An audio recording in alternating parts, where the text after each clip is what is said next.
LinkedIn on my account.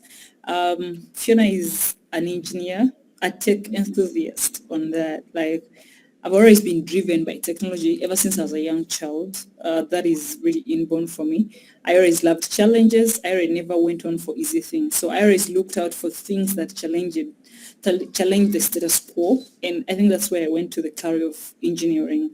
It's been fun, studying here abroad and, trying to be in various environments to understand how people think and do things.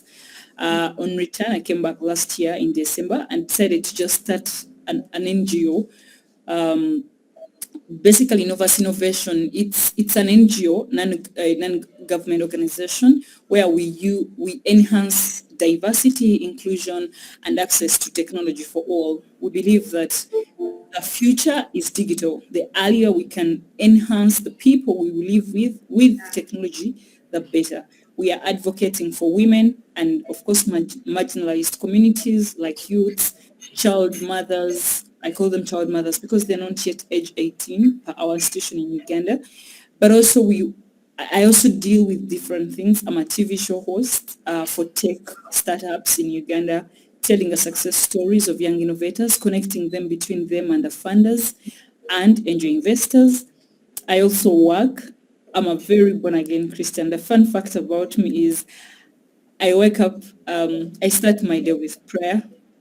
I'm not so much a food fan.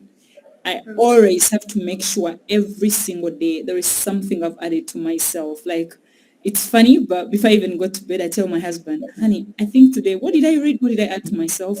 It's a must. It has quite helped me a lot to grasp and to keep with the trendy technology versions that are coming up and across the country and the world at large. Yeah, I'm very multi-talented. I do a lot of things. And also, for those who don't know, I sing, but to myself.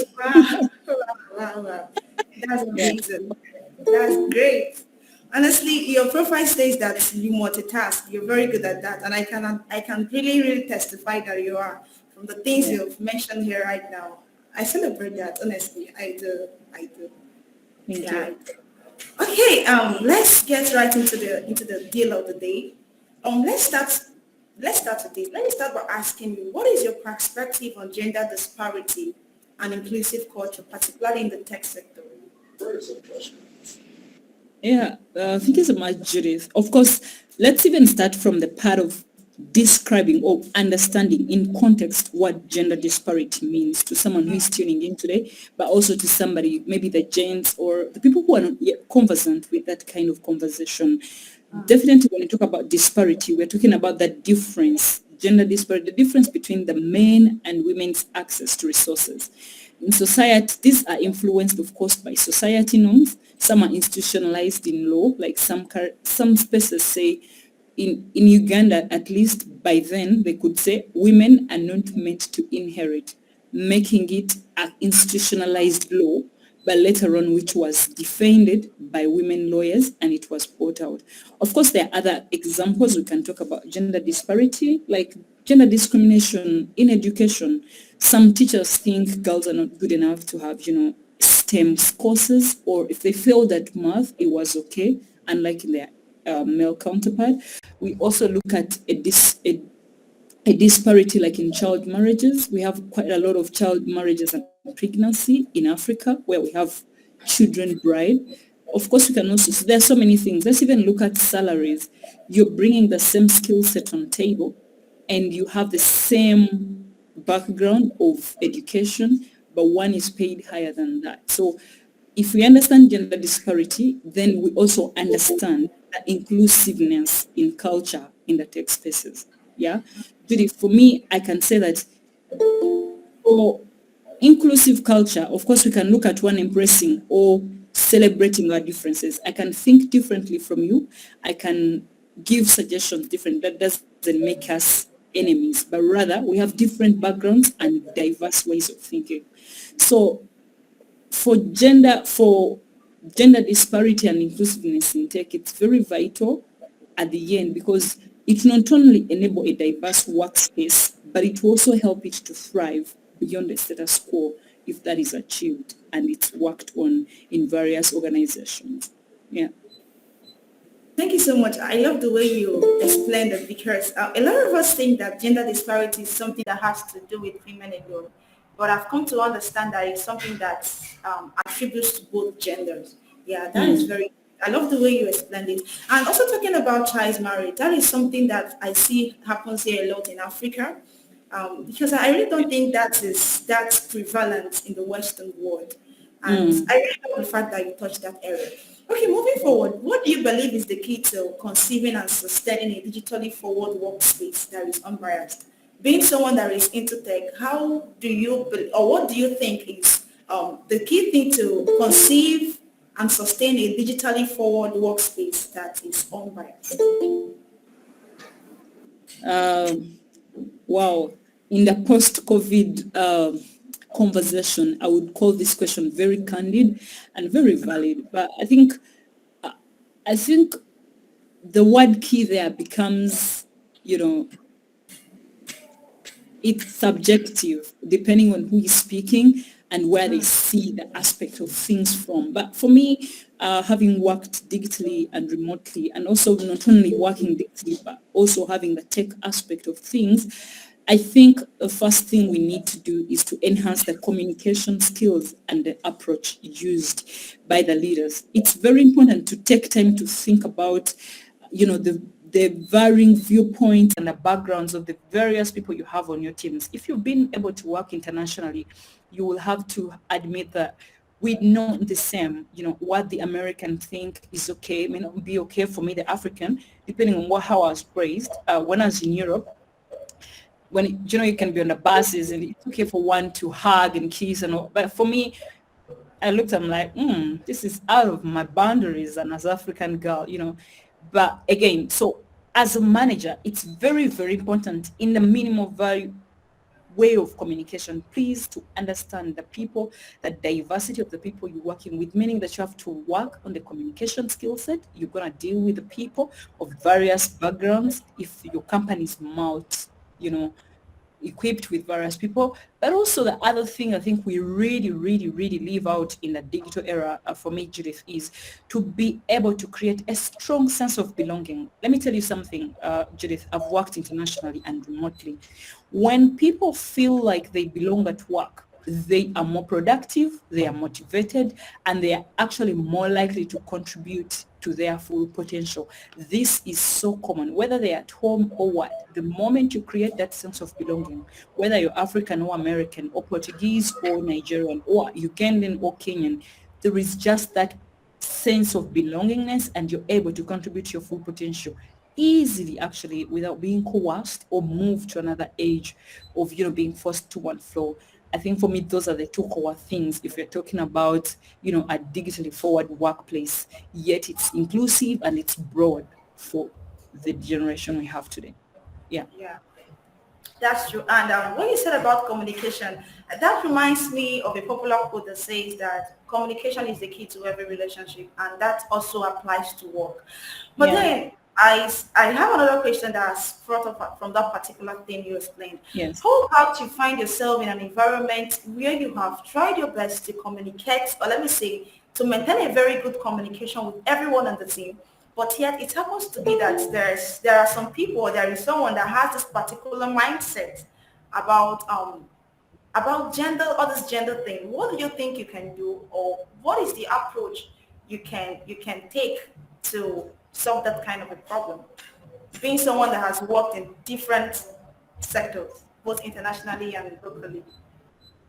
Yeah, for me, that's a very good question to follow up, Judith. Let me even start with the common one that we know of in America. We've had it in the UK. We've had it everywhere.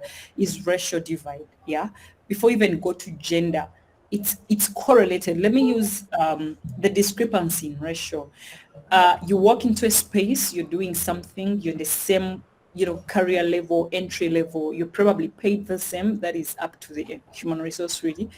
But someone makes a comment like, she's black. I didn't know that blacks were this smart. Yeah. At first, I used to find offense in that, but then I realized, no, actually, it's a pleasure and honor that the fact that you get negative, it's my privilege to unlearn you and to teach you The world has changed. The world has become digital, and the future is not black or white or what. It's the whole world at large. So for me, I think the best way to address this, don't get offended. Don't be easily offended. No, no, no, no, no, no, no, no. Always, before you even take it to your supervisor or take it to your boss or whatever it is, no, no, no. Sit one-on-one and learn and unlearn this person and teach them again the way it should be. For me, it has worked for me because also you have to understand the temperament of a certain individual you're talking about. Of course, in our places, we have sadists, we have, sanguines, we have cholerics, we have all these kind of, different temperaments of people. First, understand who you're dealing with, talk about it, even jokingly. You're like, dude, man, I didn't like this, but I think next time you can address it this way. If they fail, then you can go to the next level. But I feel that whole work, it's very important, like to be able to speak out and not to be marginalized and die of silence. Yeah. That's great. From what you said, what I'm taking out from it is that you should not make it personal. Yeah. Don't make it personal. Okay, we have a contribution in the comment section, and it says, that's coming from Sumaya. It says, adding on what Fiona said, sometimes people be like, so ladies can also do this. Yeah, that's relatable. This used to make me feel bad, but I've learned how to address it. Exactly. Don't make it personal. Don't make it personal. Okay, that leads us to the next question. I hope this is not going to be so personal. Okay, the question is, how were you able to transition into tech, because that is your industry right now? Or is it something you knew you were going to do from a very young age, or did you just decide to go into tech? Thank you so much, Judith. For me, like I always say, like I never settled for status quo. I believed I was the best there is. By the way, I'm so sorry for those who are listening. It is very, very important at a young age to build the confidence, even for your children at this age. Even if she's in preschool, you tell them they're the best there is. So I thank God that for me, I was surrounded by people who believed in me, and I was very notorious growing up. So when I grew up, I was not so much a fan of girls, but I found myself, driven more to the world of boys. And I love the fact that they used to marginalize so many girls, that I wanted to prove that we can also do what you do, any special. So for me, it was more of offending the status quo to become that which many people felt like it was forbidden. So I did my A-level, I did physics, chemistry, mathematics at Kenkudurenga, which to campus, I did Bachelor of Telecommunications Engineering. I was employed in one of the best TV stations here. I went to Europe to do my master's in information and communication engineering. For me, that passion to defy the status quo drove me a lot. But also one thing actually to a young girl listening here, it is very, very important. When I look at all my books in high school, I wanted to be a pharmacist. But I realized I had problems with biology. I didn't just like it. I just didn't like the teacher. And it was not personal because many people had a problem with that. And then I had to change to telecommunications, and that means I had to choose to drop biology. When my S4 results came back, the mid high level, education, secondary level, I had actually passed biology, but I'd already made a vision for me to become an engineer. What am I meaning here? It's very important to be visionary. Be very intentional with what you want to become. Right now, I have friends of mine that were in accounts, and they were just woke up one day and they realized, okay, the future is so digital, Fiona. What do we do? I'm like, from accounts, I can help you. You can become a statistician, or from there, you can become a data analyst. And they were very intentional. So it has to start with you being intentional and visionary. I love the Bible. There's a part of the Bible in Proverbs 29 verses 18. It says that without vision, men perish. Yeah. Meaning that when you don't put a demand on what you want to become to God, it gets harder. So for me, Judith, for that question, I was very intentional. I knew what I wanted. Even when things got tough in the fourth year or in the third year of my bachelor's, I knew what I wanted to become. And let me shock you. I graduated top of the best girls in my class, and I was also able to write a thesis or a research, and it was accepted by the IEEE. everything I did, I made sure I differ the ordinary. I made sure that I don't stand for the status quo that is put by the society. So it's very, very profound for a young person or a young woman. Just know what you want, follow your dream, pursue it, and yeah. Wow, that's great. That reminds me of a quote by Helen Keller that says, one of the bad things, I'm paraphrasing that can happen to a man is to have eyes and not have vision. That's so relatable. Okay, I can see some people giving in their comments. Okay, I am an Indian. This is Sonali, and here in India there is also a discrimination between the boys and girls. We also feel the choice. Okay, wow, that's so true. That's, I think it's almost in every Yeah. culture, this child marriage stuff. And I so much love the fact that Fiona has touched that. Okay, guys, I believe that a lot of us have questions already bubbling in our hearts. We are going to be throwing that in a few minutes from now. Okay, Fiona, the last question from me. Honestly, I feel like asking so many questions. I don't feel like stopping. Yeah. Okay, you made mention of salary.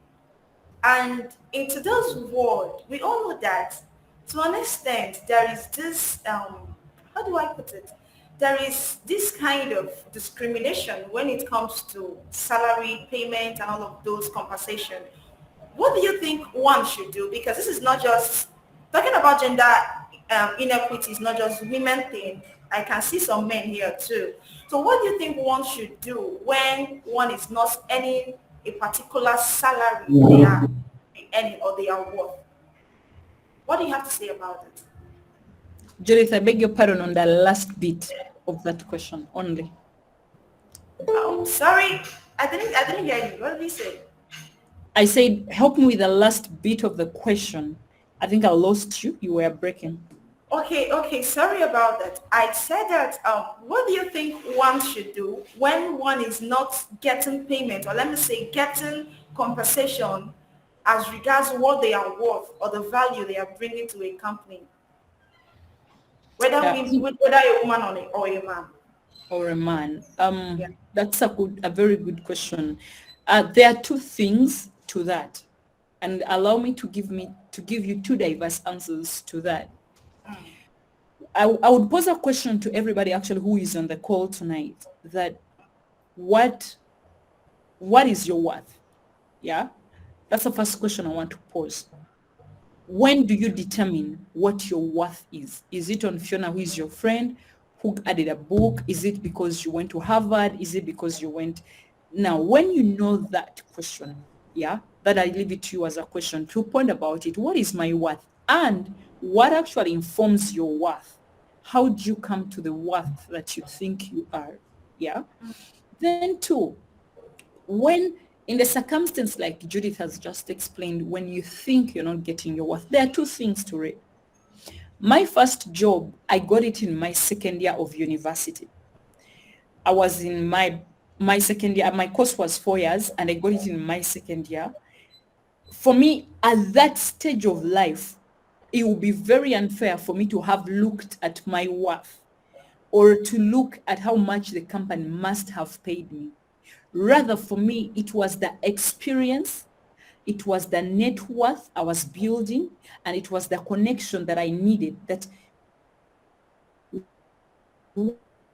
when after 2 more years, when I've graduated through university or college, then I start now putting a demand, because this company now that had just employed me, fortunately, I continued working with them. But at that point, what I needed was not money per se. At that point of life as a young, student in university, I needed to be established and be grounded in knowledge, in understanding, in experience, and the relation of how the field works like. My problem is, Judith, to the young people we have, they have not learned to differentiate when they must put a line to their worth and when they must demand what, and also to understand when they must actually in to work in kind, yeah, where you're just getting knowledge. Yes, of course, I'm not saying being manipulated. Let me now answer your question, Judith. There are two things to this. When you're just starting, please, wherever you are, whether in Nigeria, whether you're in India, please, it's very important. If Google is giving you an opportunity to train and intern with them, and the best they can give you is lunch and transport, be humble enough to take on that job, make the experience, make the contacts, make the network that you're going to need for the next journey. Yeah. When you've worked with Google and you've graduated, you've gotten your results, probably you have your, now when you get the other opportunity, you can even go back to human resource. You see, when I finished my university, after my university, I had to go back to the human resource and tell them, look, I came when I was just a student with partial results. I've worked here 2 years and I've graduated as an engineer in telecommunication engineering. I worked in a broadcast industry. I work X, Y, and Z. I'm on the presidential list to do coverage. I do X and Y. I demand that we look through my salary structure now that I have what I bring on the table. They were very open and they were very okay with it. I remember my boss called me with HR and we sat and now negotiated a new price. My worry is many youths want to get to be executive director in terms of salary before they even get the skill set that is required to be. So in short, I'll request people watching us here, be humble enough to know when must I put a demand to a certain pay, at what level, what informs my net worth, because it's also very easy for someone, to deceive self, to think you're worth X, yet actually even the skill set you add to the company is invisible. Lastly, please, one thing that has made me move so many stages of life and in career has been volunteerism. You never go wrong when you volunteer. As men look for being approved in their workspaces, while you volunteer, another man looks at you and knows your skill set and they know exactly where to recommend you. Be humble enough to know when to volunteer. Be humble enough to know when to get a pay. Be humble enough also to know actually this particular job, even if they are paying me 400 naira. I don't know what that is like. Okay, let me say 100. Let me say $100. Be humble enough to know that this actually needs me than I need it, or this I need it than it needs me. So in short, Judith, let's distinguish all the categories. If you're just finishing school, be humble enough to know that you need the connections, you need the network that will form your network that will move you to the next big thing. If you are working, be humble enough to volunteer, give your skill to people. It's more blessed to give, actually, the Bible says, than to receive. That principle has worked for me. I've seen it take me places, because where men doors are open, others are looking for wages to be paid. But not everything has to be priced in the world we are living in. Yeah. Amazing, amazing. I'm really, really wowed. I'm really wowed. Yes, everything you said here relates to me so well. You have to make sure you have to volunteer. Honestly, I have this friend of mine that has volunteered her way to the top, and the girl is doing well today because she started with volunteering. And that also reminds me what one of my mentors to say. Okay, that is John Sima's story. One of his videos that I watched, he said that you cannot outgrow your mindset. You cannot outgrow who you are at the moment. So if you really want to increase your net worth, you really want to increase whatever salary that is coming into your pocket, you have to increase your value. That makes so much sense. I don't know if we have questions. Please, can we throw in our questions? We have just a little time remaining for Fiona to wave us goodbye. Any questions? Please, if you have a question, you can unmute yourself and go ahead and ask your questions, or you can drop it in the comment section. Okay. Hi, I have a question. Okay. Hi, I'm Fiona. Thank you so much. That's a lot of key takeaways. My question would be, how can we promote gender equity in our daily lives? Okay. Thank you so much for your question.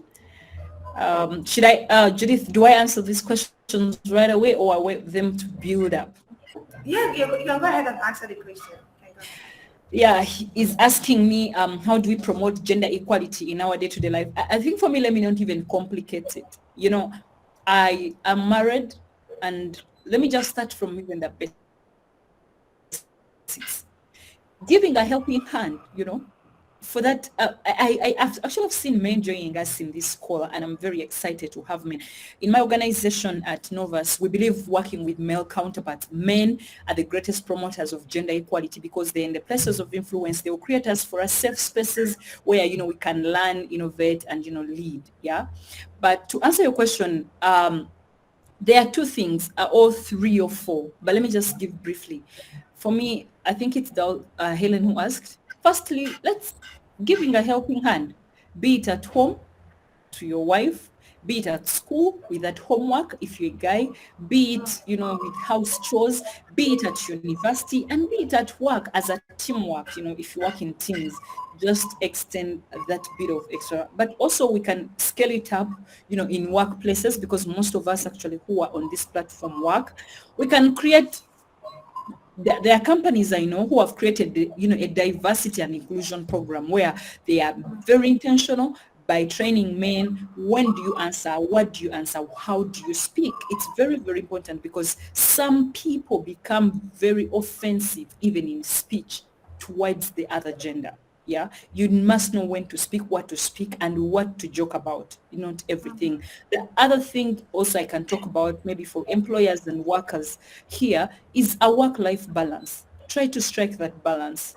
Try to know when to work, try to know when to have life, try to know, like, it's very, very, very important to make sure that that is also very achieved. Also, the other bit is, in workspaces for the bosses here, the intentionality to have, diversity in your recruitment process, in hiring people, making sure that if a job is given out, be an equal opportunity employer.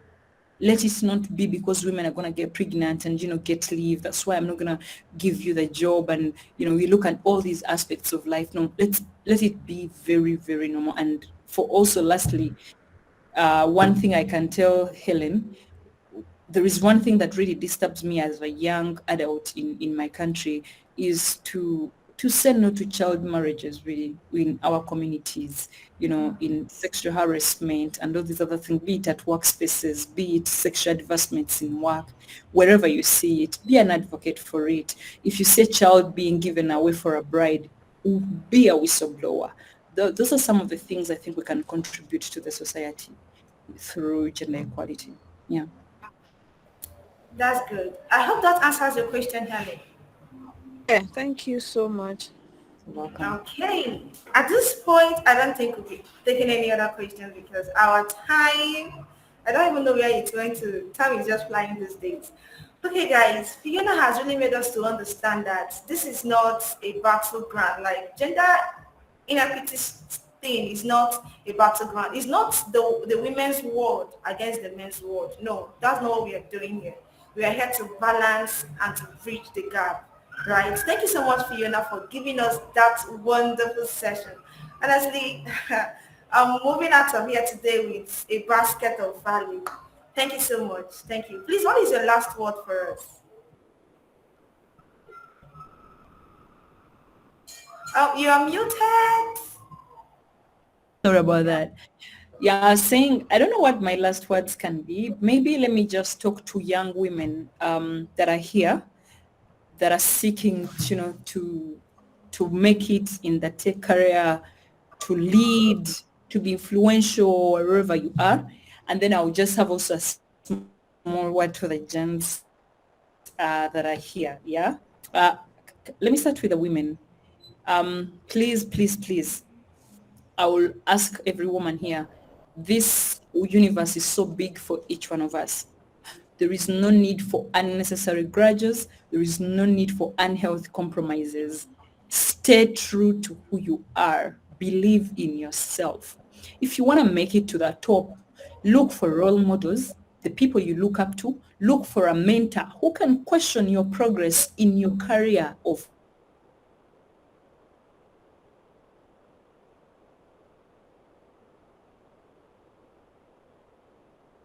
take action with them, because the more you grow your net worth, and you'll be shocked how easy it is for you to go to the next level, because you know the next thing that is going to happen. But above all, above all, trust in the Lord. Let me tell you, there are places networks may not take you. There are places your net worth may not take you, but only God can. And that I've seen it in my life. It has been personal. I've seen it very successfully. And lastly, to the gents that are here, for me, I believe that you are a support system to the progress of women, in their critical roles to ensure that the women have the opportunities, required to advance and thrive in their tech careers.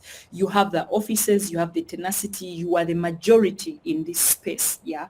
We believe that your advocacy for the women, wherever they are, you can start with your spaces in where you work from, in your workspace, in your schools.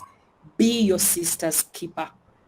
Make sure you create a conducive environment for the women in the tech system to thrive to their potential. And for more than that, I don't want to say anything more than that. Judith, I'm super excited to be here. I'm very, very honored that God has been true, that we are seeing a lot of change in the women in the tech space, and more is yet to come. Yeah. Thank you so much, Fiona. Guys, can we please send in the clap emoji? I'm clapping from here. Thank you so much. Thank you, thank you, thank you. Thank you so much for honoring our invitation. We would love to have you in our subsequent events. Thank you very much. Okay, guys, at this moment, honestly, it has been a very great session. I can see some people asking questions. Please, you can reach out to Fiona on LinkedIn, right? We'll send in her LinkedIn, the link to her LinkedIn profile after now so that you can reach out to her with your other questions. Please, if you're going there, connect rightly with her. Don't go there and disturb her life. Thank you very much. Okay, guys, thank you. Fiona, you can drop off the call now. Thank you. Yeah. Okay, guys, honestly, this is really impactful, Esther, really impactful, really impactful. Yes, I think that's the word I've been looking for. Thank you. Hey, you want to play a game? Okay, before now, I told us that I'll be playing a game, right? And before now, I told us I'll be playing a game, and the game would be that anyone that win the game, if you are a Nigerian, will give you a 500 naira airtime. Yes, that is a very big money, guys. Okay, but if you're not in Nigeria, we'll make sure we'll give you a shout out on our LinkedIn page. Are you guys ready? If you know you're ready for this game, please can I see you ready in the comment section? Let's get that play. Let's set it on fire. Okay. Okay. Please, if you know that Helen, you're not part of this game. I need to inform you right now. You're not going to participate in this game. You're not going to participate, Helen. You're not participating in this game. So just bear that in mind. Okay, guys, this is how the game goes. I will give you a letter, an alphabet letter, right? It could be anything. It could be A, B, E, Z, W, anything at all. So what you're going to do for me is that you give me a name of a country that starts with that letter. You will give me a name of an animal that starts with that letter. And you will give me a name of a person that starts with that letter and the name of a university that starts with that letter. 4 different nouns you're going to give me their names of, which is a university, a country, the name of a person, and the name of an animal. It's just 4. It's not too much. It's not. So I will give you the letter. You give me this 4 different. Okay, let me reduce it to 3. You will give me the name of a person, name of a university, and name of a country. Just 3 things. Just 3 things only. All right. And then the rule is this: if I give you this letter, do not send until I have said send. If you send before I say send, you're automatically out of the game. Even if you get the questions, even if you get the letters or whatever names right? So you have to make sure that you only send when I say send. Okay, are we ready for that? Okay. The letter that I'm giving us is the letter L. The letter L. You give me a name of a person that starts with L, the name of a country, and the name of a university. Do not send until I have said send. our time is ticking. Okay, I'm going to count from 1 to 3. Then once I get to 3, I will say send. Are we ready for that? Is that okay by us? Um, is that okay? Can I hear some yes in the comment section? We can't answer because we are typing our answers. Okay. I'm not giving you the letter yet. Okay, yes, I'm giving you the letter L. Sorry about that. Okay, letter L. 1, 2, 3. Don't send though. If I say send, send. Don't send though. 3. Are we good to go? So people are really having this feeling the heat already. Don't worry, calm down. You're not going to get hot. Send. Oh wow, that is coming very fast. That is coming in very fast. Oh wow.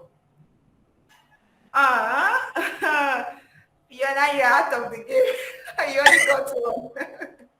I saw that. I'm trying to get the next person. Okay. Okay, Severe Memo. I hope I got the name correct. Laura, a name of a person. Liberia and Lagos State University. Oh wow, we have intelligent people here. Oh, Severe. Okay, for you to have mentioned Lagos State University means that you're in Nigeria. Please, after this event, send us your phone number. Send it to our email address. Helen, please, can you drop the email address in the comment section so that she can see it? After this event, send us your phone number and we will transfer your 500 Naira airtime to you. You can go ahead and paint Lagos red with it. Yes, guys. Thank you for participating in that. Yes, you have to be really glad. This is weekend and you have a lot you can do with that. Okay, at this moment, we are going to be taking in our next speaker. Oh, sorry, Daniel. Network disappointed you. Yes, inside life. That is the thing that can happen inside life. Sorry about that. Okay, at this moment, you are going to be welcoming our next speaker, which is Tamado. Please, Tamado, if you're on the call, can you turn on your camera? I hope your network connection is stable now. If it is, can you please turn on your camera? Would love to have you here. While she's doing that, I would love to show us. I would love to read through Amado's profile. Hang on, guys. Okay, quick test. Can you hear me? Oh yes, we can hear you. We can hear you loud and clear. I'm a little anxious about my connection. We can hear you. I hope you can hear us too. Yeah. Okay, before you introduce yourself, because you're still going to do that, I would love to read out Tamado's profile. Tamado Amadi, please. I hope I didn't murder that. I'm sorry if I did. Can you help me pronounce your surname? I hope that's your surname, right? Mahdi. Okay, I will stick to Tamado, please. Okay, Tamado is the chief of staff at SPITA, and she is from Libya. She's she's currently the chief of staff at SPITA, an award-winning health tech startup providing access to healthcare for 1.8 million people in conflict-affected countries. That's a large number. She works across both strategic and operational efforts, including leading and contributing to the vision and strategy creation process. Her work has been recognized by the U.S. Department of State, Tech Women Awardee 22, Deloitte Women Leaders in Africa, and UNDP Women Innovators Program in the Arab region. That's a very great profile Tamado have. Can you please tell us about yourself? I know this is just something we picked from LinkedIn. I would love to hear from you who you really are. And then you also tell us a fun fact about you. I know you've mentioned that before, but we'd love to hear it again.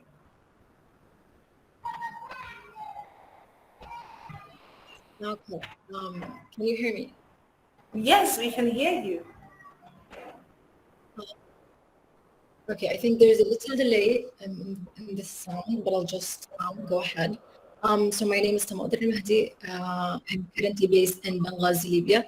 I'm a pharmaceutical sciences graduate. I've started off my career with launching a personal blog where I was basically just writing about the books I've read on a daily basis, or just like whatever situations in life. And I did that for pure pleasure. I had no intention of turning into a career in somehow. And after like publishing a few of those blogs, I had a couple of friends reaching out to me saying, hey, would you be interested in working as a writer for this certain project? And I never expected that's something I'm actually going to be paid for. And that's how I started off my journey in the workplace. And that was long before graduating university. After graduation, as I've mentioned, going into pharmacy school, the choices you sort of had were limited. So you could work, and I'm sure it could be a similar situation in Africa or the region, let's say. But the choices you've had are limited. You could either go work as a community pharmacist or at a big pharma company and all that. And that's what I did. So I ended up working as a community pharmacist. I've worked for a um, a big pharma company. I've volunteered at a hospital and all that. But what I've started to come across is that there are many problems in the healthcare system. And what I did wasn't actually creating any impact, to be honest. So for example, whatever interaction you've had with those patients, so you could educate them, you could leave a positive impact on their lives, but at the same time, the time you had with them was limited, and the impact was very small, to be honest. And at the time, I was enrolled at an entrepreneurship program post-university. We were basically trying to work on multiple projects, and by the end of the program, you were supposed to be launching a company, let's say, or like an actual entrepreneurial product. So I did work with a very challenging team. My idea was basically inspired by the work at a pharmacy, and we were working on an e-pharmacy solution. At the same time, COVID struck.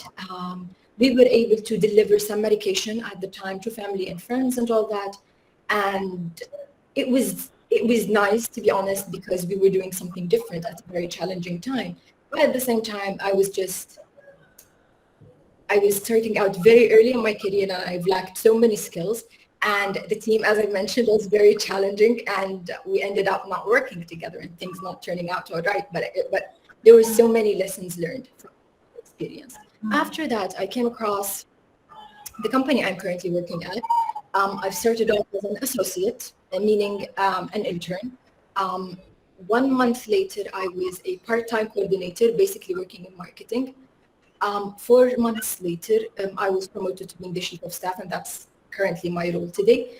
And as you've mentioned from the LinkedIn introduction, in this role, I'm basically wearing many hats, from marketing to sales, to business operations, to business development, and all that. And it's really exciting. I've been working with the company for almost 2 years now, so I sort of feel like that I've been growing with the company, because I started off with a team of 8. Now the team is almost 50 people, having served that many people from underserved communities. And what it feels like a lot of the times, or basically that's what we're doing, is that we're driven by a mission to make healthcare accessible and affordable for everybody. And that's what we've been trying to do. I think Yeah, you've really shared a lot. Yeah, that's very amazing. Okay, in fact, you've already introduced the question I'm going to ask you, and that is, being the chief staff at Spitia, how have you been able to, or how do you fight gender disparity? Because you've already shared with us your experiences and how you've been able to grow with the company to the stage. How have you been able to fight gender disparity? So I do think that fighting gender disparity is not something you do only at the workplace. but as women, it's something we do throughout our lives at every aspect of it, either at home, previously at university, in the street, at the workplace. So that's something we're sort of trying to learn how to cope with, but at the same time, how to eliminate its effect on us. And reflecting on what Fiona said earlier, is to not let it get to you, or not let those challenges, you should not take them personally, because the people we're dealing with, whether at work or at life, let's say, already have their cups of information full. So what we're trying to do is that we want them to sort of unlearn so many things, and at the same time we're unlearning so many things, because there's a lot of unconscious bias that we've been introduced to as we were young. So there's a lot of learning as we're growing, and as we're talking about gender disparity, whether in the workplace or in whatever context, there's a lot of unlearning that we have to do. So I think it's really up to not taking things very serious, very personally. At the same time, so going into this role, I've had sort of like no experience whatsoever, but I did say yes. So I think a lot of it is also saying yes to the opportunities that challenge you, to sort of try to. So in this position, as I've mentioned, like I've had the opportunity to sort of grow the team, and so I've always made sure that, for example, and this is something we can talk about a little later on, and what we're trying to do at the workplace. For example, we try to have a certain metrics that you want to hit. So for example, making sure that for every application we have out, we make sure that there are at least 50% women candidates. Or for example, whenever we're doing promotion, we're making sure that we're taking women into consideration. So for me, it was very challenging, but at the same time, so for example, any situation like when we're talking, or a lot of the times I could be the only woman at the room, and it's a little difficult. But and I was actually reading something the other day. It says when there's only one woman in a room, it is unlikely for her to speak, but the percentage would increase if you have, for example, 2 or 3 women in the room. So I do think it is difficult. It is still a challenge to me, to be honest. But what I try to give myself credit for is, for example, when you stand up and you don't give up and you don't quit, you're sort of empowering other women, because if women are not being represented at certain positions, other women who are just starting out would not see themselves in those positions. There are actually so many studies and statistics about the representation of women in the C-suite level positions. How I think it's something around 7%. So it's crazy when you think about it. But I do think a lot of it is because of lack of presentation of women at those positions. And hopefully that sort of answered your question. It's a really broad topic, but hopefully that was helpful. Yeah, that's a very nice one. Tamado, I hope you can hear me, right? I want to confirm if you can hear me very well. Okay, that's a very nice one. You had mention of your challenges in your workspace, in your workplace, even up to the moment. And I want to ask you a question as regards that. How have you been able to, I know you're still facing the challenge, right? But I know that to an extent, you must have overcome it to an extent. So what do you think are the necessary strategies that you applied to have overcome it? And being someone that, you also made mention of being the only female among male, right? Some males in the company, right? Yes. How were you able to overcome that? And do you ever feel like these people will not listen to me when I tell them do this or do that? Do you ever feel that? And what are the necessary strategies you have applied to come to this very level that you are now? So just to sort of reflect on your question, because your voice dropped in a little bit, you're asking about the challenges as a woman when it comes to delegating or, for example, creating process, operating. Yeah. Okay. So I do think that I've struggled a little bit with delegation as a starting, and that is a point to start with. I found it a little difficult to delegate, and it's coming from a personality of a person who likes everything done their way, and like I'm crazy about details, and I'm a perfectionist a lot of the time. So sometimes I'm just like, okay, I can just do this myself. If I'm going to pass on this to somebody else, I'm going to have to, for example, explain everything, so a lot of the times I found it easier to just do things myself and not delegate them, and that was a struggle I've had as a manager who've never been a manager before.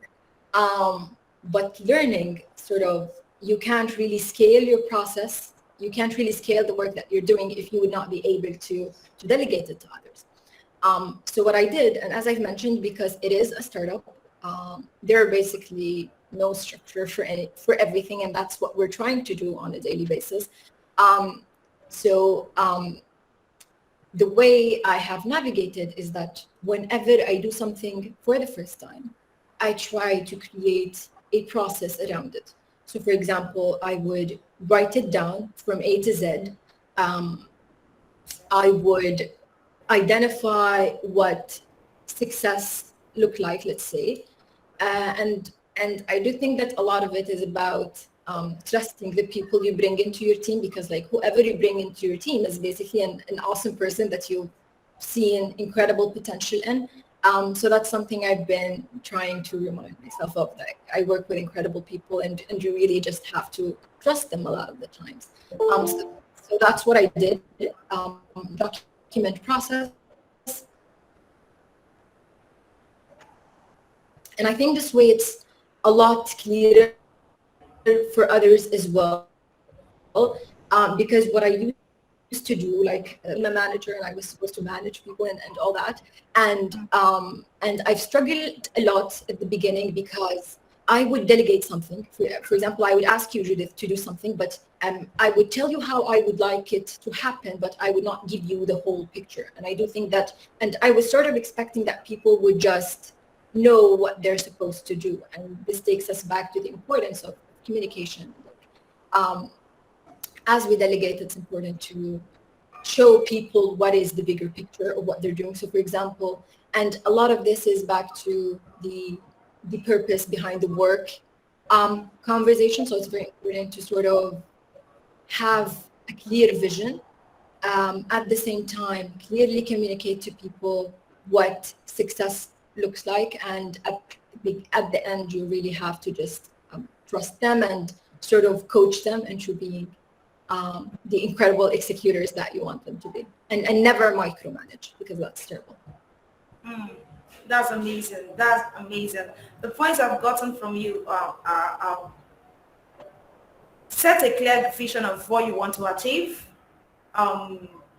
coach them on it, and make sure you're trusting them enough. I believe that there are some sort of people here that are chief of staff in their different organizations. I believe that the key strategies Tamado has shared here are what can also help you to delegate roles in your different organizations, because being a woman, or most times even being a man in a particular organization, we can most times find it difficult to delegate roles or to delegate activities or tasks to the people that are under us. And I believe that Tamado has shared great points here.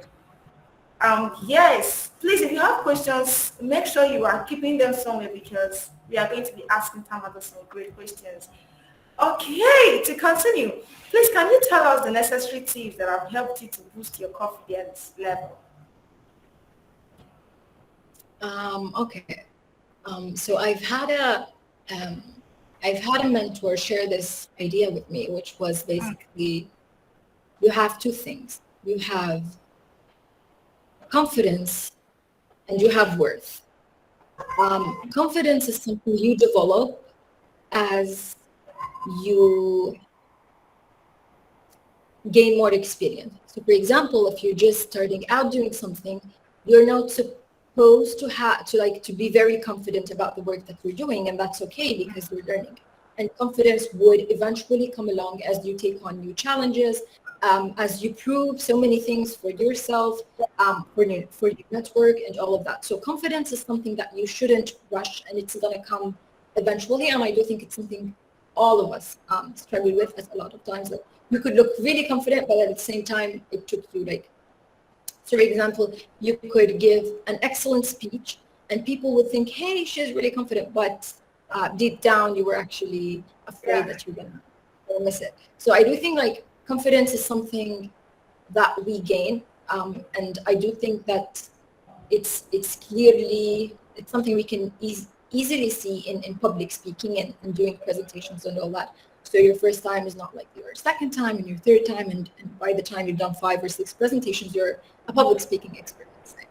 So I do think that confidence is something that needs a lot of executing, and so you have to prove to yourself that you're capable of doing so many things that you're going to be confident in doing them. And going back to what Fiona said about, for example, knowing when to be humble about, so when you're just starting out, you have to be sort of humble and know that there are so many things that you don't know, and there are so many things you're going to learn as you go. So that's one thing. So that's confidence. So confidence is something we're going to gain eventually with experience. The other thing that you should never really doubt about having is your worth.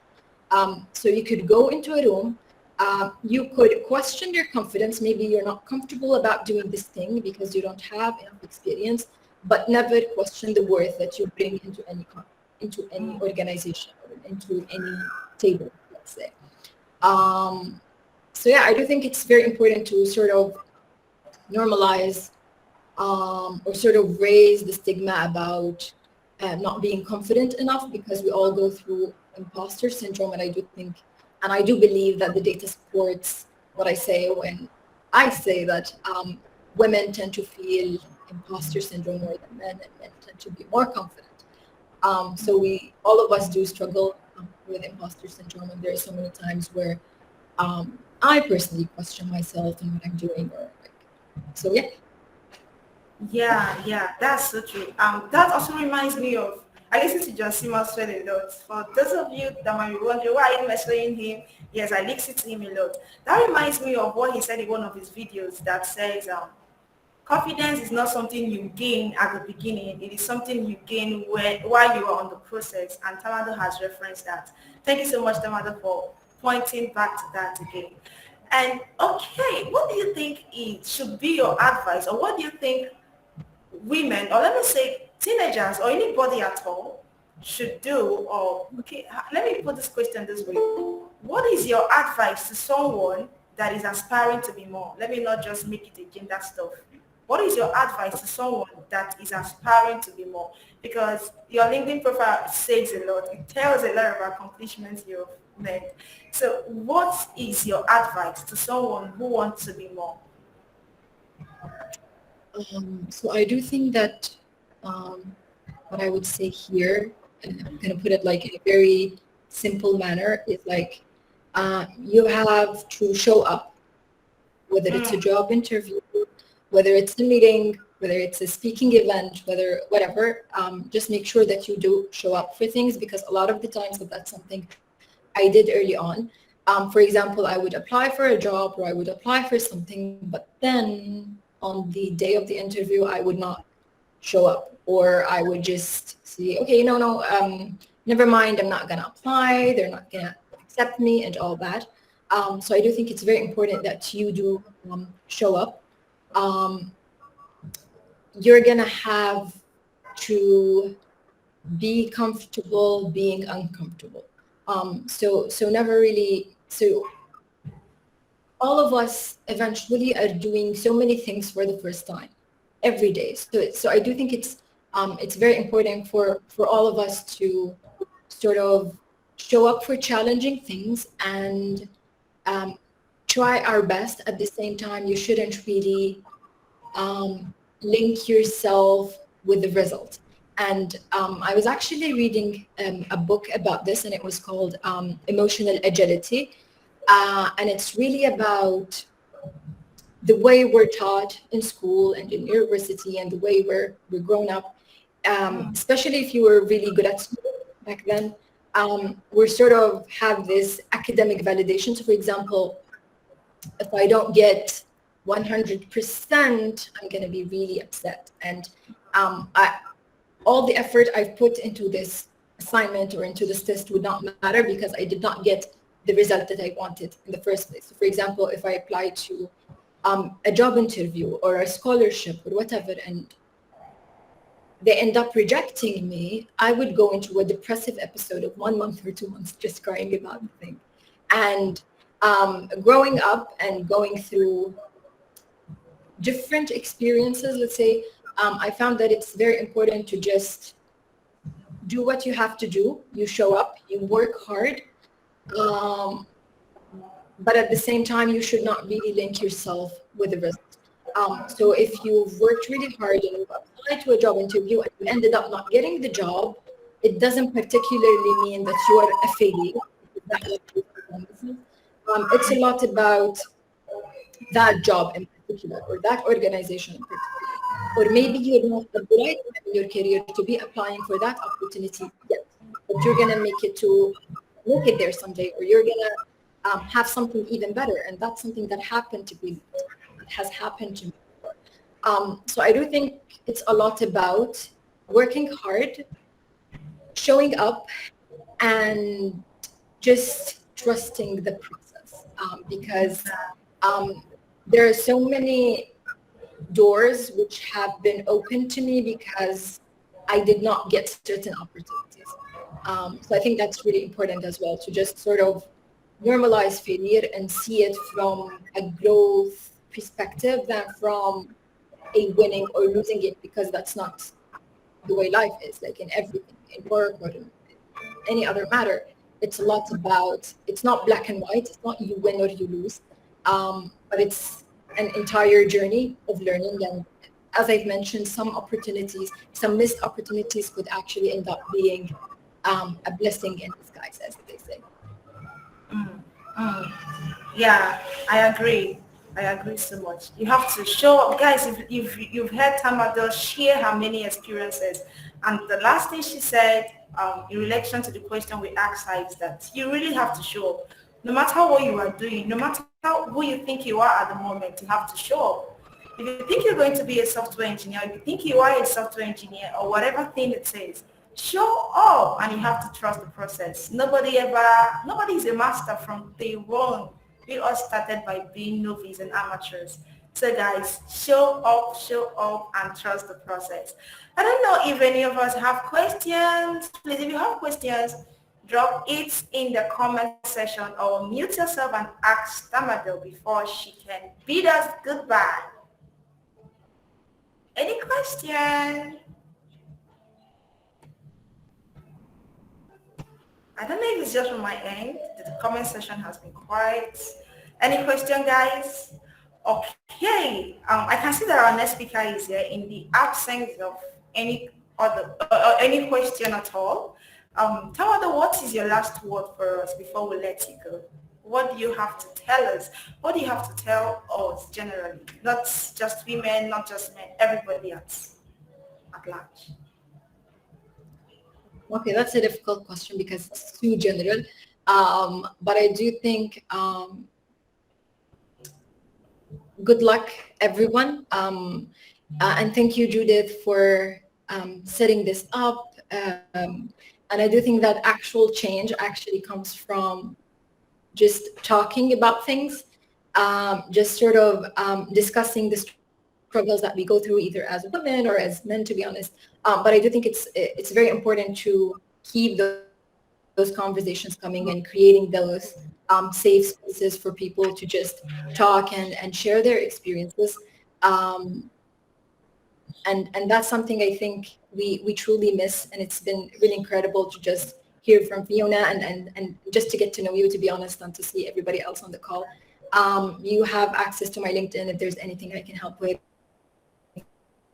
please let me know, and best of luck. And it's all up to the small steps that we take each day, whether it's learning, whether just be committed, and I wish. Thank you so much. That's making me so emotional right now. Thank you so much, Tamado. Honestly, it is an honor to have you on this very conversation today. We so much appreciate you. We so much appreciate you. Yes, follow me. You have to keep showing up. That's what Tamado said. That is so relatable. And Kenneth said, well, let me see that. Okay, yes, it's indeed was an outcome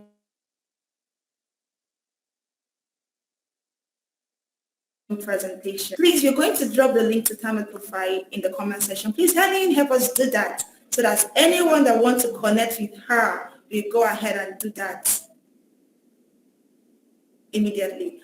Okay, guys, we are supposed to have a storytelling session right now, but we really need to fly. We need to fly. We need to fly. We are going to have that storytelling session immediately after our next speaker. Please stick here, hang on, because again, yes, we are going to play another game, and that also comes with a prize. So if you're going to leave now, bear it in mind that you might be losing another giveaway. Yeah, so, and here's Margaret's session in a bit. I can see someone is excited already. Okay, I believe Margaret is here already because I checked and I see that she is here. Margaret, good to have you on the call. Please, can you unmute yourself and turn on your camera? Oh, she has done that already. Okay, before you go ahead, please, I would love to share my screen and give a quick overview of who Margaret is. Please, if you can see my screen, confirm that you can see my screen. Can you guys see my screen? Can you see my screen? Yes. Okay, thank you. So Margaret Wang, I hope I'm correct with that name, the other name. Okay, she is the COO, which is the Chief Operating Officer of Subject to Climate.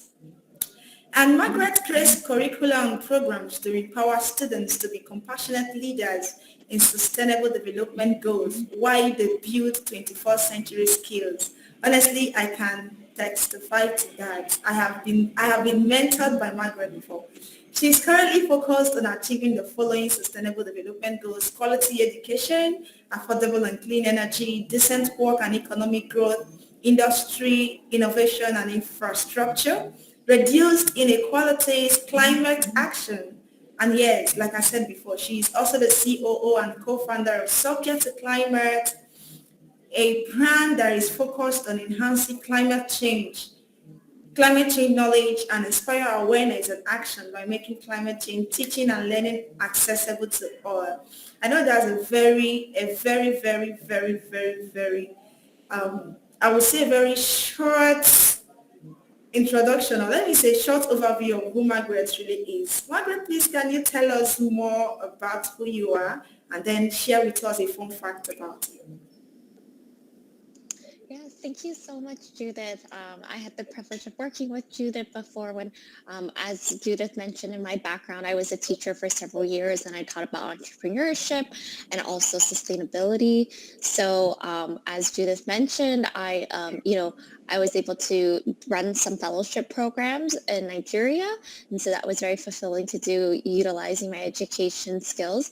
But now currently I'm full-time. I co-founded and I'm the COO of Subject to Climate, which is a nonprofit organization. So it can give you a little bit of a different perspective. And what we do is we connect teachers, primarily in the United States, to credible, engaging resources on climate change. And we also work with teachers to create climate change curriculum that integrate into what they already teach. That is, again, going through to my background of previously being a teacher. And a fun fact about myself is that I am an ultra marathon runner, so I run a lot, and I also do triathlons. Wow, that's great. That's amazing. Okay, good to have you on this very call, Margaret. In fact, honestly, I must say that this is an honor. This is a great honor. Okay, let's jump right into the meal of why we are here. Margaret is sharing with us, or let's say we are having a conversation with Margaret on the topic which says combating gender disparity in the business world. And we want to open this floor by asking Margaret, okay, we want to open this floor by asking you, Margaret, what would you say has been your experience fighting gender stereotypes, and how were you able to overcome them? Thank you so much. I've been lucky that I've been in an industry that's predominantly a majority women. So I've been in the education field, at least in the United States, most teachers are female. Most people who are involved in education and nonprofit work are female. But one thing that it's always been a disparity is that in the administrative levels and the leadership level, even though most of the people who work in this industry are women, they tend not to be women, so they tend to be men. In my experience running a nonprofit organization, I haven't felt as much gender disparity or discrimination, but I think the biggest thing is probably the voice inside my head. That probably is the biggest thing, that sometimes you have a lot of doubt. I know the previous speaker talked about imposter syndrome, and so feeling that, do I need to be harsher? Am I too, lenient as a co-founder, as somebody leading an organization? Am I too compassionate? Does that make me weak?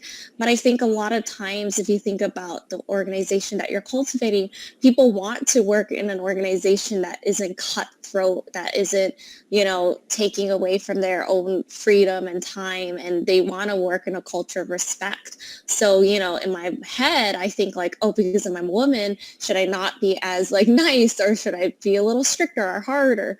And so it's a lot of the voices inside my head. But again, there's nothing wrong with being a compassionate leader, and there's nothing wrong with being somebody who cares about others. And just because you're a female, that doesn't make you any weaker. So I think it's, again, a lot of the things inside my head. But my co-founder is male, and we've been able to work very well together. So that's been really great. Yeah, I love that. I love the fact that you say that there is being a leader actually means you have to be compassionate, and that doesn't just relate to you being a female or being a male. That's a very great one. Okay, Margaret, thank you very much for that. Can you please share with us what has been your biggest challenges so far being a social venture co-founder or founder? What has been your biggest challenges so far? I think starting this organization during COVID, it's hard to foster a team that, again, my team is completely remote. We're from all over the world. And it's been really hard to develop, the sense of belonging for all my teammates. And then also, I think having everybody remote makes it extra hard to keep everybody accountable and to increase communication. And that's something that I really care about in my organization. But I think with the tools and technology that's available, that it is easier to do. We have a lot of traditions on Slack. We ask everybody to do daily check-ins so that, it's like checking into the office. What are you doing? We have a bulletin board where people on Fridays reflect on what they've done. And that's something that I continuously try to push a lot. And so again, it's getting the right people on your team. It's hard as a startup, even harder for a nonprofit startup where you cannot offer equity. You're offering initially, you're asking people to join you without, you're probably paying under the market in terms of what you can afford as a nonprofit organization. And again, different from a for-profit because you cannot offer equity, which is often something that a lot of for-profit startups offer. So I think one of the hardest thing was building a team. you want quality, but you often you get for what you pay. But I think what's been really helpful is that something that a nonprofit organization really does have is mission, a really strong mission. And ours is to, the climate crisis is something that we're seeing in the news every day. And it's something that people are starting to now realize that we need to do something about it. And so the great thing about that is that you can find the right people with the mission alignment, with people who really care. And I'm very lucky that our core team, everybody there is personally interested in climate change, and they all have been teachers, so they really understand education. So that's been really helpful in forming the right team. And I think forming the right team is the hardest, but probably the most important thing you can do in your organization. That's great. That's so amazing. I believe that on this call today, we have people that are also starting their own social ventures. And like you said, being someone that is into a social venture kind of organization or kind of anything, actually it's quite hard to bring people into the team because money is not always involved, right? So I would love to ask, how have you been able to communicate your mission to those people that are part of your team members without making them feel that they are going to give too much without getting anything in return, or without getting much in return? Yeah, that's a great point. Well, I think it's really important to always communicate your mission. It should be something that isn't like, you don't have an office, so it's not there staring at them, but we always bring it up. Sometimes I put fun prompts in our bulletin board, like, what do you think our mission is? Like, what motivates you? Or we have once a month all hands meeting because our team has grown quite large, where all of us get on a call. We always try to do like a 15-minute fun activity, but really roots us back into like, why are we all doing this? And there's a space on Slack for us to people are always sharing pictures of students who are using our lesson plans or, highlights and small wins. I think celebrating small wins is really important when you have a team, especially as a startup, because that's what's really going to motivate everybody. So, we always celebrate our small wins, like, hey, look at this testimonial that this teacher shared. I received an email from a teacher that said that this changed their life, or like, look at this impact study that we did where one of our lessons actually did change a lot of students' like knowledge, behavior, and mindset. So again, I think always I think a lot of leaders tend to under communicate, especially in remote. I think it's better to over communicate, overshare the stories, and then always don't assume that everybody remembers the mission and the vision. That's great. I love the fact that Fiona, Tamado, and Margaret has touched on this communication issue, because I think one of the problems we have in the world today is the problem of communication. And like Margaret said, if you are a social venture startup, one of the ways to get people to buy into your mission is to share your little wins. Honestly, guys, that is very important. Don't wait till you have gotten Microsoft to be your partner before you share it out there. Share it. By doing so, people will get to buy into your vision. Okay. Let me say this is going to be more like a personal question, Margaret. How have you been able to get investors to partner with you as a social venture startup owner? Yeah, so that's a great question. I think that we shouldn't shy away from talking about that. We're a nonprofit organization, so nonprofits don't have equity, therefore nonprofits don't have investors. But nonprofits can do a lot of different ways to raise money. They can fundraise, they can crowdfund.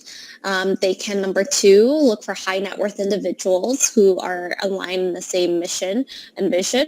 And then the third is like foundations and grants.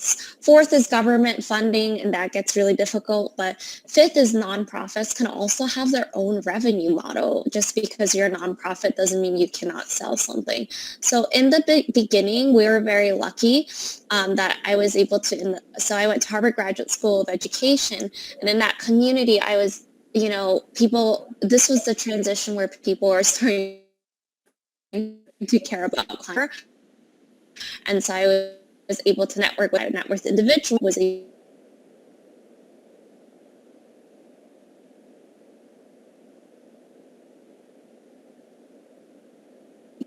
to fund this. But now, we've launched for 1 year, and now I'm in the process of trying to diversify our revenue stream.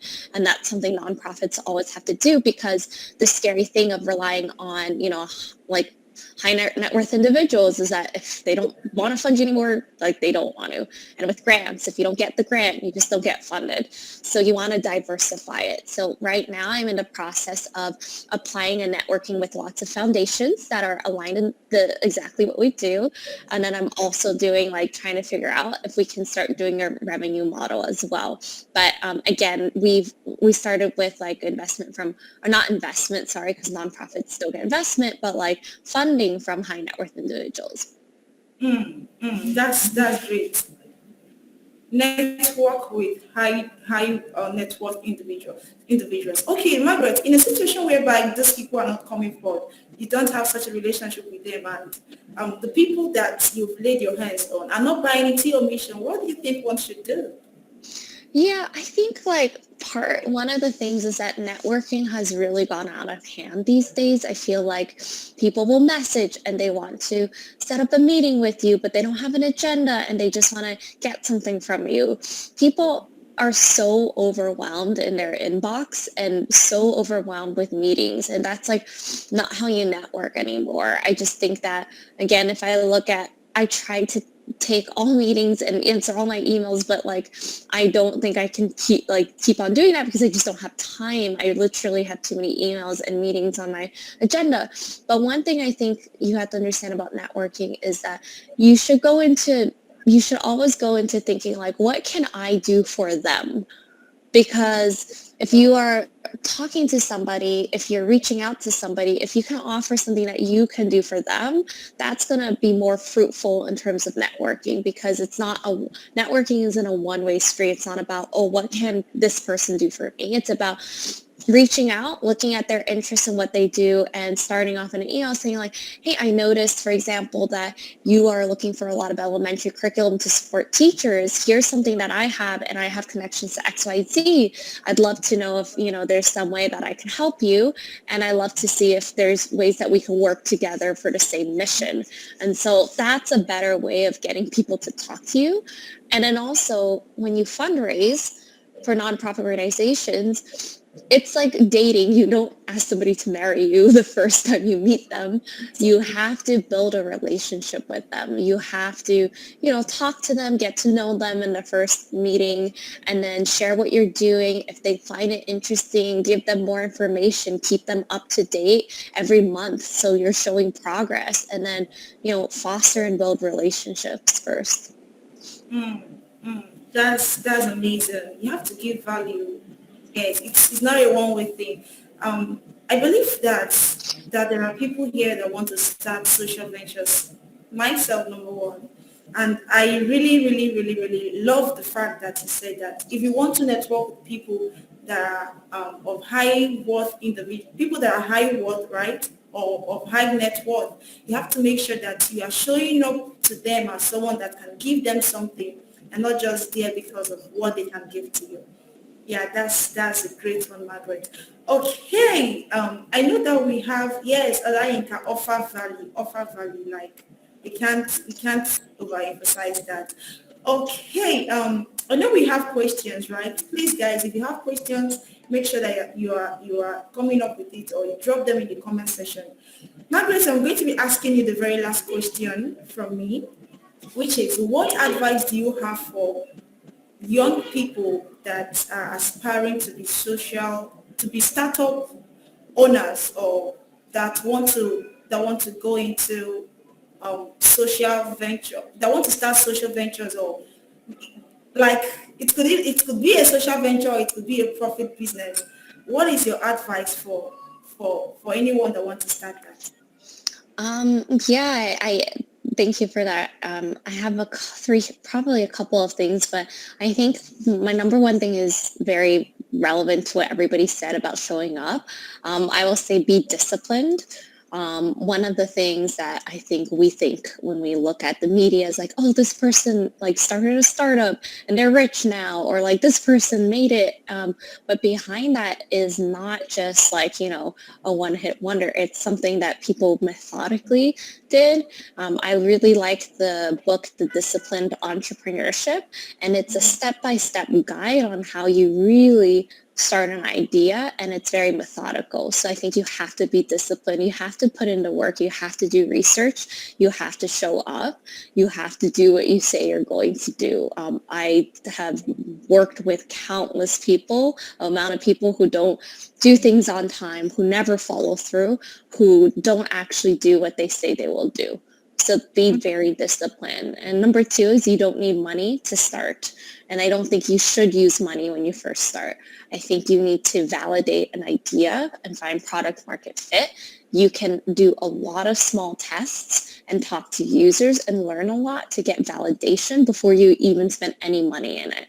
I see so many people always go like, I need money first, or like try to apply for funding for something that they've never validated. We talked to almost 100 teachers before we started Subject to Climate, and we did a lot of small experiments in between, and we didn't have any funding for that, by the way. So you don't need funding, and you don't have to do that. So those are two pieces of advice that I would give to people who want to start something. That's amazing. Guys, you don't always need money to start something. You don't always need money. Like she said, you have to validate your idea. Make sure it is something that people will really love, right? You don't really need money to start something. That is one big thing I'm going away with today. Thank you so much, Margaret, for this wonderful session with you. Please, do we have questions for Margaret? You can bring it in before she can give us her last word for today. Hi, I have a question for Margaret. Yeah, you can go ahead and ask. Okay, hi Margaret. Thank you so much. There's been a lot of valuable key takeaways. My question would be for someone that is running business. I know you were part of Novostack. What would you say were some of your challenges? And do you have regrets? Are there things that if you had to do differently, what would you do? For people that are going into business, we can learn by experience, maybe experiences of other people's mistakes. What do you think you would have done differently? Yeah, I think that I would, I think that always to go slow. A lot of people want to just like, go really fast. I think we're obsessed with like doing things really quickly because of, LinkedIn and what you read on the news, like all these startups that within 1 year they get $50 million, or like, they're there. And then you always see people posting it, like working, like some of the ventures that I worked on is that we try to do too much too soon.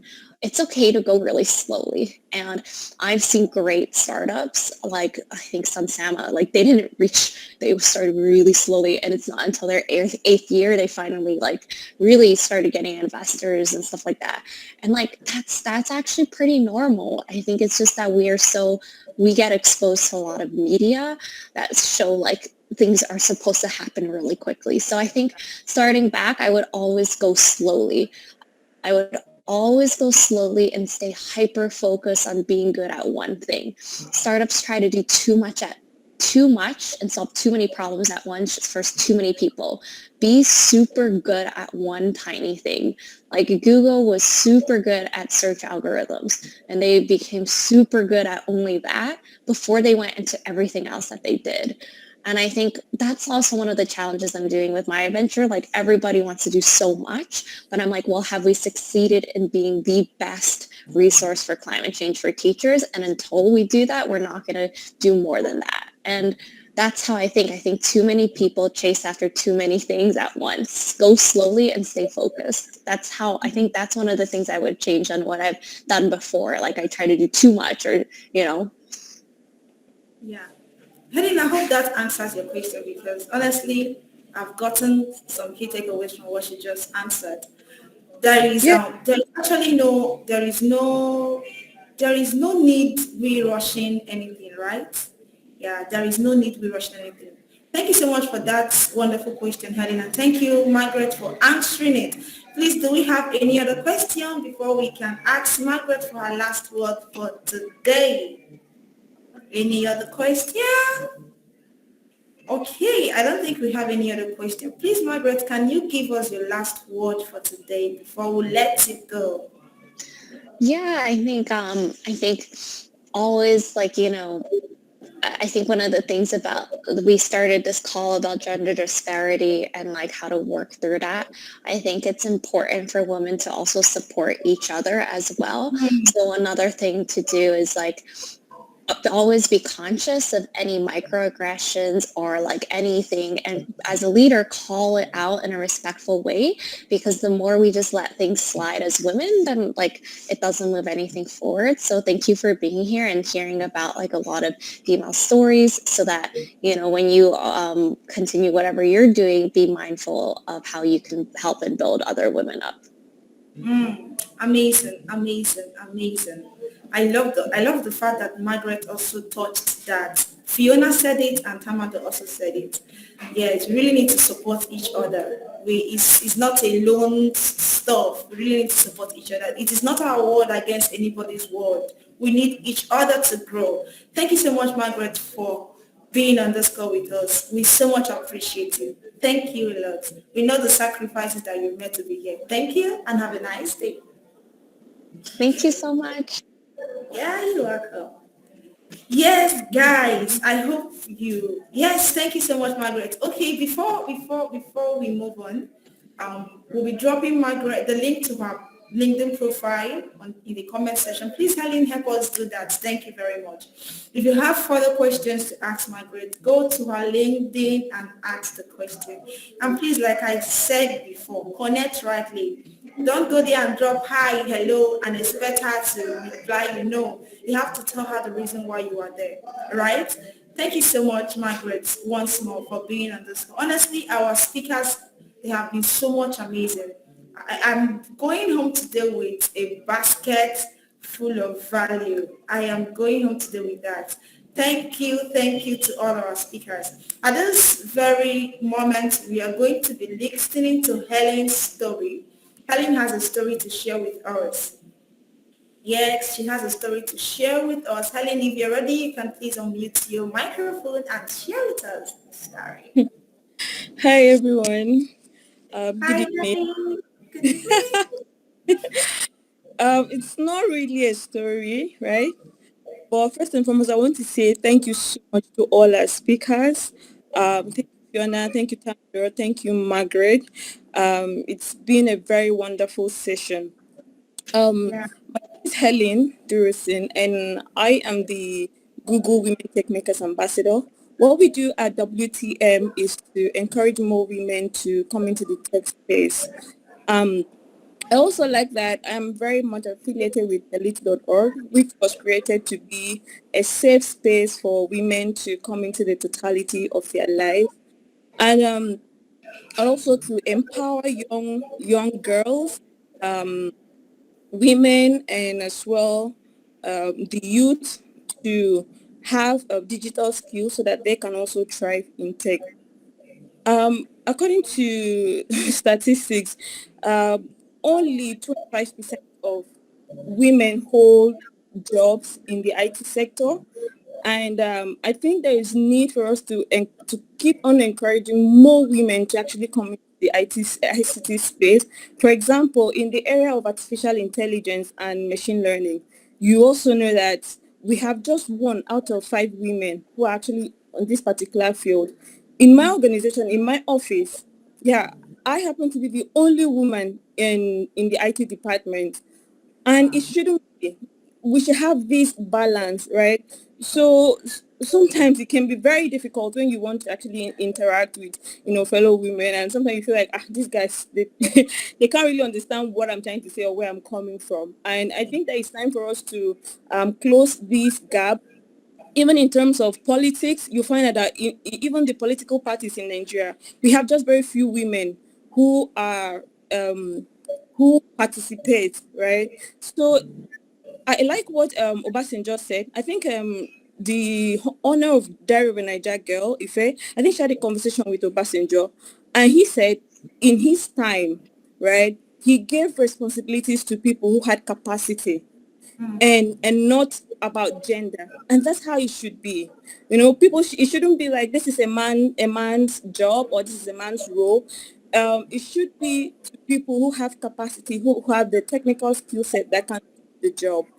And UN says that in 2030 they want to be able to close this gap, see a lot of women participate in terms of leadership, and all of it. And I feel like this is just the time that we all have to start, right? If we do not do anything now, we may not be able to achieve that in 2030. And in 2030, we'll still be stuck in one place, still saying the same thing over and over again. And I feel like there is enough talk, right? We should just go into action. It's a call, it's a movement. And I think elites will be ready to partner with a lot of people who feel that they can create this advocacy or maybe awareness in their community, who can represent, who can do something, whether it's you're representing in your school, whether you're representing in your community, whether you're representing in your country or in your state. But I think that it's time that we all come together, collective effort, and close this gap and continue to create more women. Even in some villages, right? There's a lot going on. Like women are not allowed to inherit properties. Women are not, so many misconceptions. This whole thing has just got to change because the world is evolving, things are happening, and now will actually just be the time for all of us to come together. We cannot do this when we are far apart or when we are not together. It's when we are collectively together that we can achieve all of this. And I like how I have seen a lot of men on this call. So it's not a woman thing. I like that we have, I know one of the guy that was on the call, I think he calls himself the he for she. So he has been so out supporting women, also creating advocacy thing for women. And this is what we need, even for our men. We need help, we need support. We want to see a lot of men also partner, also continue to advocate this in their workplace, in their community. I want to say thank you so much to everyone who has been part of this. I believe that we all can work together. I'm going to drop the email for elite.org. If you think that is something that will interest you, something that you can be with us, then I'll just go ahead and drop the email. Thank you so much. Thank you, Helen, for sharing with us that story. It is a story, honestly. You didn't call it a story, but it is a story anyway. Yeah, honestly, guys, we need support, right? This is not a battlefield. We are not battling anybody. We are not fighting the male gender. No, this is a collaborative thing. I believe you would love to see your sister out there doing great things. I believe you would love to see your wife or even your mother out there doing great things. Imagine it when your mom is a veteran, whatever, or your sister is making names or waves in the society or in the country at large. That will put a smile on your face. And for Nigerians that are here, you will tell your friends, guy, now my sister be that too. Yes. Honestly, yes, Olayinka, gender equality needs to stay, right? We are not fighting anybody. This is a supportive thing. Any way you can support your sister. When we're talking about women here, we're not talking about strangers. We're talking about your sister. We're talking about your mom. We're talking about your wife. We're talking about your girlfriend. We're talking about your friend, right? Any way you can support them to be more. If they are taking a course and you think that they are slagging, please tell them to continue with the course. Tell them to finish up with it. All right. If they want to apply for a particular position and you feel like they are afraid of going out there to apply for that position, please energize them. Give them that support they need. You never can tell. Honestly, on my own self, my brothers are my greatest supporters. Once I tell them, see guys, I have this thing that I want to apply for. The next morning they're knocking on my door. Have you applied for it? So I really want you to support the women around you. Support the women around you. Support the women around you. Okay. Okay, I think Olayinka asked the question, but how about when you tell some women to do well and see this as a way Okay. She said she has had tough times convincing the women around her to do tech. Okay, tech is something that is, oh, Helen, do you have an answer to that? Maybe you can answer that.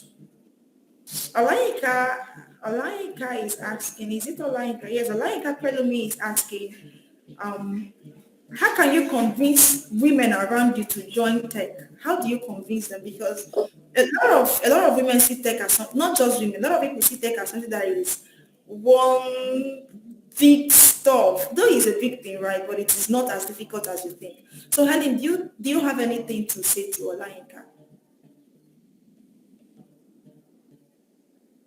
Sorry, my environment is a bit noisy, but I'll just try to say that, just like Judy said, people feel like coming into the tech space is extremely very, very technical, right? It can be technical, right? But then there are also places that you can function in. I feel like you can actually look at the person and look at their their ability as a person. Look at their key strengths and where they can also function in. For example, like my sister, I actually noticed she's a novel freak, right? And I also know that she writes very well. So I told her, you're not going to just sit down and keep writing or keep doing this thing. You can actually use it and make money. Just like Tamado said, she was writing on blogs and all of that. So it was about telling her, I know your key strengths. You can be a content writer. You can be a copywriter. You can be something, right? And that's still part of tech. So I feel like we can look at these women and see where their key strength lies and encourage them. If they are good in art, then they could be graphics designer. If they like videos, they could do video editing. If they like entertainment or stuff like that, I mean, I feel like there is always a place that somebody can fit in. We can inculcate technology in virtually everything.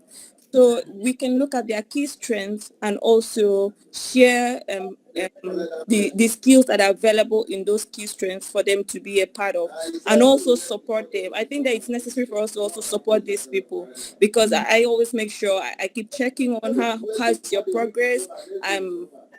I share resources, and also look at how's your progress. Are you having challenges? I can hook you up with someone I know is already doing well in this field, and they could mentor you. And even if you give them the place, even if you tell them the key strength, or maybe share where you think that they can do well, even if they struggle, it's okay. Everybody struggle at first, right? So there is no problem with testing out different skills until they find their skill and maybe their strength and stick to it. So I think that's what we can do for now. Thank you. That's a great one. That's a great one there, Helen. And to add to that, if you listened attentively to Margaret, she made mention of moving slowly, right? There is nobody is chasing you. You're not in competition with anybody. So if you want to go into tech, right, or with whatever skill at all you want to learn, you can actually start small. You can start small. Do not go and carry something you know you cannot be able to do at the moment, owing to the fact that your consistency level has not increased yet. So you really have to start small and then trust the process, just like Tamado said. Trust the process. Trust the process. No. See, I didn't know what tech was before. I didn't know what it was before. It was when I began to get exposure that I was like, okay, wow, there's something like this. And then I jumped into it. And I'm so grateful for the kind of friends I have around me, people like Helen, and there are so many of them here. I can see people like Emmanuel, Muji, Daniel. They will go and get friends like them. They will not allow you to rest until you have achieved that thing you want to achieve. So guys, honestly, it has been an amazing session. It has been amazing, and I can't wait to have this kind of session again next time. Who is excited? Who is excited in this building? Drop your favorite emoji. Who is excited? Honestly, it has been super amazing. And to wrap it up, someone, yes, Daniel, I can see you. I can see you. Yes, you and your sunglasses. I can see you. Good to have you here. Good to have you here. Good to have you here. Someone won an airtime, and I I don't think I can remember the person's name again. Please do not forget to send us your number. Helen has dropped the email address of Elite in the comment section. Please go ahead and send us your number so that we can transfer your airtime to you. If you do not send it, we'll carry your airtime money and go and paint Lagos red. Please send your number. Don't say we are not giving you your airtime. Guys, at this point, we have come to the end of this event. We have come to the end. Please, can we drop the clap emoji in the comment section? We have done a lot. We have done a lot. We have done a lot. We have done a lot. And thank you very much to everyone that honored us to be here. Honestly, it is amazing. I really don't know how to say thank you to you. Thank you so much. And to our amazing speakers, I feel like hugging them. But what I can do now is to just send them a virtual hug. Thank you so much to our speakers. Thank you to everyone that has found it worthy to be in this very event today. We love you. Elites love you. And we are telling you that we have you at the bottom of our heart, at the center of our hearts. We are thinking about you and we are making sure that we'll provide for you nothing but value that will help you to become more and to become better in your various positions and fields. Thank you so much, everyone. And before we go, please, I believe you had some key takeaways from the speakers we brought in to this very event. Like what Margaret said, show up. Margaret said that, Tamago said that to show up, please. Do not be afraid to go on LinkedIn and post what you've learned. If you're following me on LinkedIn, you know that I don't joke with that. Once I've learned something, I'm rushing there to go and post it. You never can tell who is seeing it. So go on LinkedIn, post what you have learned from this event today and tag us. We will make sure we repost it and we'll make sure we feature you on our page. Thank you so much, guys. Good to have us all here again. Peace out. Before we go, I was going to ask if there's anybody that has anything that they want to say, maybe their concern or maybe some of the challenges that they faced as maybe anywhere. But if we do not have, then we would probably just call it night. Okay. To make everything so short, right? If you have any challenges or if you have any more questions you feel like you want to ask that has been bothering you, our email address is in the comment section. Please go ahead and type. We are always open to receive as many questions as possible. Or if you think that our email address is going to be that difficult for you to get, go on LinkedIn and send us a message. And we'll be very, very honored to attend to your challenge or to your question. Thank you so much, guys. I love you all. Elite love you all. Peace out.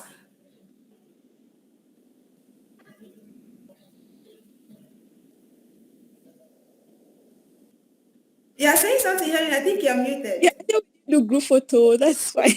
Oh, and I can see that some people are still here. I honestly, this event has been amazing. Please, if you can turn on your video, if you can be able to turn on your video, turn that on. Let's take a group photo. Okay, guys, who is doing that? Let's take a group photo, please. It's very important. Okay, I'm taking that now. Turn on your cameras. Your fine faces. I want to see the ladies. Helen, are you taking a picture of us? Okay. Let me do that. Okay, 1, 2, go.